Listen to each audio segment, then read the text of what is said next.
आम आदमी पार्टी में जबरदस्त तूफान मचा हुआ है, लेकिन मेधा पाटकर जो आम आदमी पार्टी की सदस्य हैं वो इस वक्त प्रेस कॉन्फ्रेंस कर रही हैं। क्या कुछ उनका कहना है वो भी सुनिए। के जो मेंबर्स हैं उसमें एमएलएज हैं, एमपीज हैं और खुद अरविंद जी और उनके साथी हैं और प्रशांत जी, योगेंद्र जी भी अंदर जाने वाले हैं। तो एक गहराई से, मैच्योरिटी के साथ, ईमानदारी से एक प्रक्रिया चलेगी जिसमें सुलझाव होगा समस्याओं का, और अगर कोई क्रिटिकल सुझाव भी किसी से आए हैं तो उस पर बहस के बाद निर्णय होगा, इस बाजू या उस बाजू।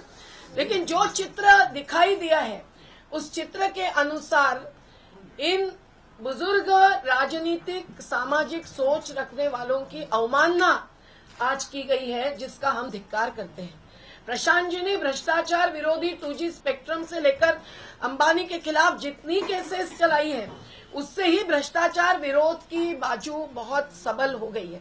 योगेंद्र यादव जी ने एक मीडिया कर्मी या एक केवल इलेक्शन रिजल्ट्स के एनालिस्ट नहीं, पर एक अभ्यासक और साथ साथ किसानों मजदूरों तक पहुंचने वाले विचारधारा के भी ऐसे व्यक्ति का एक योगदान अपनी तरफ से दिया है।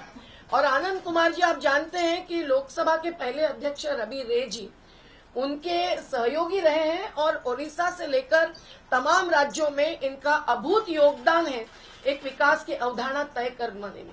और इनके साथ साथ प्रोफेसर अजीत झा और बाकी तमाम लोग जो कि कोई एक लॉबी या गुट बनकर काम नहीं कर रहे थे, लेकिन उन पर जिस प्रकार से आरोप किए गए हैं वो बेबुनियाद है।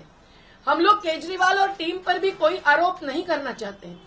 उन्होंने जो मुख्य धारा की और वैकल्पिक राजनीति को मिलजुल कर रणनीति बनाई और सफलता पाई और 2 बार लोगों ने उन पर विश्वास व्यक्त किया, उसके आधार पर उनका कार्य जारी रखे तो वो केवल बड़े बांध बनाने का और थर्मल पावर बनाने का न हो और वाल्मीकि समाज से लेकर दिल्ली के आम रिक्शा वालों तक सबको न्याय देने का कार्य हो, ऐसी आज भी हमारी अपेक्षा है।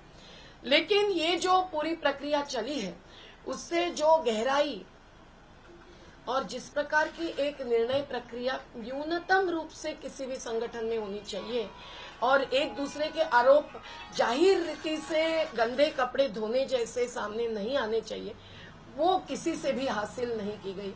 ये दुखद बात है और इस दुख के साथ वैकल्पिक राजनीति की अलग सोच रखने वाले हम सब लोग जो जन आंदोलनों की राजनीति में सक्रिय हुए हैं, भू अधिग्रहण जैसा और बदलते कानूनों का मुद्दे पर हम लोग नरेंद्र मोदी जी को घेर के रखे हुए हैं, आप जानते हैं, और हजारों लोग दिल्ली के संसद मार्ग पर इकट्ठे हुए और आज हर राज्य में सभाएं करते हुए ही मैं यहाँ पहुंची हूँ।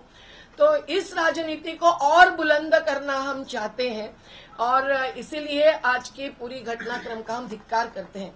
मैं हमारे साथ आज आए हुए एडवोकेट शकील अहमद जी, जिन्होंने महाराष्ट्र में भी बहुत कुछ भुगता है, और रमेश पिंपले जी जो बिल्कुल खुले रूप से पार्टी को समर्थन देते आए हैं, और श्रीराम जी, इनको थोड़ी बात करने के लिए कहती हूँ। फिर हमारे एक ही बात जानना चाहेंगे, क्या मौजूदा स्थिति में आप आम आदमी पार्टी में रहना चाहेंगी या इस्तीफा देंगी? मैं अभी इनकी प्रतिक्रिया थोड़ी देखने के बाद निर्णय देती हूँ। हमने हमारे हर एक राज्य के सभी कन्वीनर्स की राय मैंने ली है, उनमें से बहुतांश लोगों ने पिछले 2 घंटे में अपनी राय दी है और वो चाहते हैं कि हम कोई कड़क भूमिका ले लें। मैं चाहती हूँ कि शकील भैया आप क्या कहेंगे? एक सगळंच नाही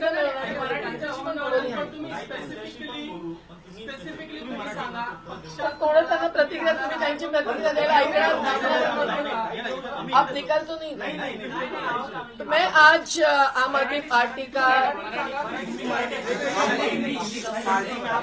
नहीं रहेंगे, प्राथमिक सदस्य इस्तीफा दे रहे हैं। आम आदमी पार्टी के सक्रिय सदस्य में इसी कारण नहीं रही, नहीं तो लोगों के सवाल तो हम उठा ही रहे हैं सब जगह के। और आम आदमी पार्टी के पदों में से कोई भी पद मैंने स्वीकार नहीं किया, परमानेंट इनवाइटी से लेकर एग्जीक्यूटिव कमेटी तक का, इसीलिए क्योंकि मुझे कुछ प्रक्रिया ठीक नहीं लग रही थी और आंदोलन और लोगों की समस्याओं के प्रति जो एक आस्था और एक लगन, कटिबद्धता दिखनी चाहिए, वो अन्य राज्यों में दिल्ली के अलावा तो नहीं दिख रही थी।